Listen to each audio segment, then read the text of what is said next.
ప్రభువునందు నాకు అత్యంత ప్రియమైనటువంటి వాళ్ళారా, మన ప్రభువును రక్షకుడునైనటువంటి యేసుక్రీస్తు వారి యొక్క శుభనామములో మీ అందరికీ నా హృదయపూర్వకమైన శుభములు, వందనములు తెలియజేస్తున్నాను.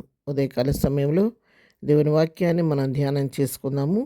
ఈరోజు వాక్య ధ్యానము కొరకు మనం తీసుకున్నటువంటి లేఖన భాగము కీర్తన గ్రంథము 100వ కీర్తన మొదటి 2 వచనాలు చదువుకుందాం.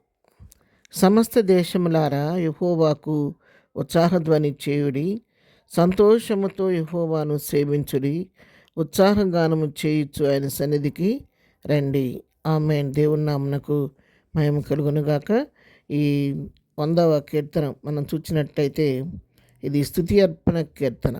స్తుతి చెల్లిస్తూ కీర్తనకారుడు తన హృదయంలో ప్రభు చేసిన మెడను బట్టి కలుగుతున్నటువంటి కృతజ్ఞత భావాన్ని బట్టి ప్రభువును స్తుతిస్తూ ప్రభువును ఘనపరుస్తూ మరి పాడినటువంటి కీర్తన.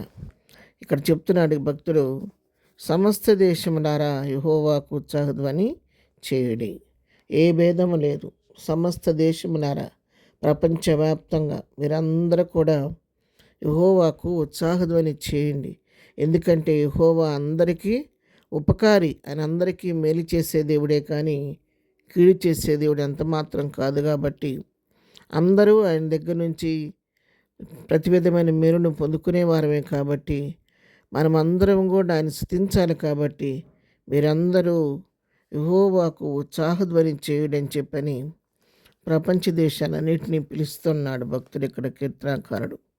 ఇంకా ఏం చెప్తున్నాడు? సంతోషంతో యెహోవాను సేవించండి, ఉత్సాహగానం చేయొచ్చు ఆయన సన్నిధికి రండి. ఈ దినాన మీరు హృదయపూర్వకమైనటువంటి ఆనందముతో సంతోషంతో దేవుని సేవించండి, యెహోవాను సేవించండి, ఉత్సాహగానం చేసుకుంటూ ఆయన సన్నిధికి రండి. ఏదో అలవాటు ప్రకారంగా, ఆచార ప్రకారంగా, మొక్కుబడిగా దేవుని సన్నిధికి వెళ్ళొద్దు. ఎలా వెళ్ళమంటున్నాడు? సంతోషంతో దేవుని సన్నిధికి రండి. ఎందుకంటే ఆయన చేసిన ఉపకారములను, మేళ్లను తలంచుకుంటూ దానికి ప్రతిగా మనం ఏమి ఇవ్వలేం. కాబట్టి కృతజ్ఞతాపూర్వకంగా ఉత్సాహంతో దేవుని సన్నిధికి వెళ్ళి ఆయనను సేవించండి అని చెప్పి ఇక్కడ మనకు తెలియచేస్తూ ఉన్నాడు.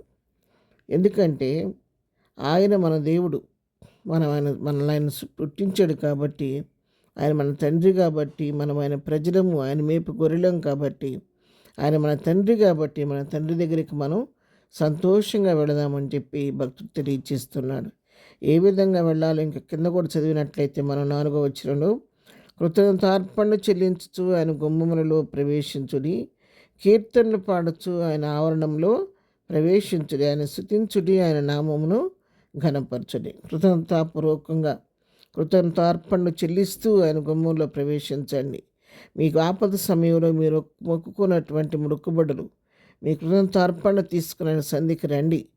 కీర్తనలు పాడుతూ ఆయన ఆవరణలో ప్రవేశించండి. పాటలు పాడుకుంటూ కీర్తనలు పాడుతూ ఆయన ఆవరణలో ప్రవేశించి ఆయనను స్తుతించండి, ఆయన నామాన్ని హెచ్చించండి, ఘనపరచండి అని చెప్పని తెలియజేస్తున్నాడు. ఎందుకంటే కీర్తనాకారుడు తన హృదయంలో ఉప్పొంగుతున్నటువంటి కృతజ్ఞతా భావాన్ని తను అనుభవించడం మాత్రమే కాదు, తన ప్రభువుని స్తుతించడం మాత్రమే కాదు, సమస్త దేశ ప్రజలను, నిన్ను నన్ను కూడా పిలుస్తున్నాడు. పిలిచి మన దేవుని సన్నిధికి వెళదాం, ఇలాంటి మీరు కూడా వెళ్ళి ఉత్సాహంతో ప్రభువును సేవించండి, ఆయన ఘనపరచండి, కృతజ్ఞతార్పణతో ఆయన గుమ్మంలో ప్రవేశించండి అని, కీర్తనలు పాడుచని సన్నిధికి వెళ్ళమని సర్వమానవాణ్ణి హెచ్చరిస్తూ ఉన్నాడు.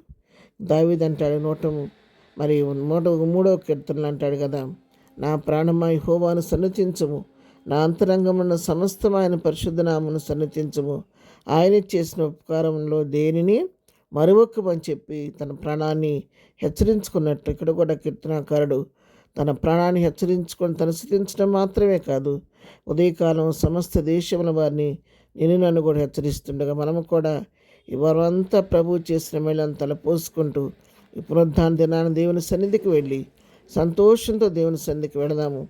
దేవుని చేసిన ఉపకారాల మేళ్ళను తలపోసుకుందాము.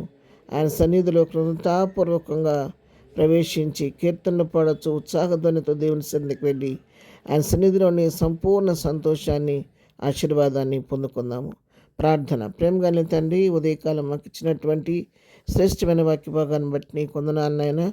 ఈ దినం ప్రభా పునరుద్ధాన దినం మేము కూడా కీర్తనాకారుడు చెప్పినట్టుగా సంతోషంగా నీ సన్నిధికి వెళ్ళి ఉత్సాహధ్వని చేస్తూ నువ్వు చేసిన మేళను ఉపకారాలను తలపోసుకొని స్తుతించి గణపరిచే భాగ్యం మాకు దయచేయండి. ఈ దిన దీవెనతో నింపండి.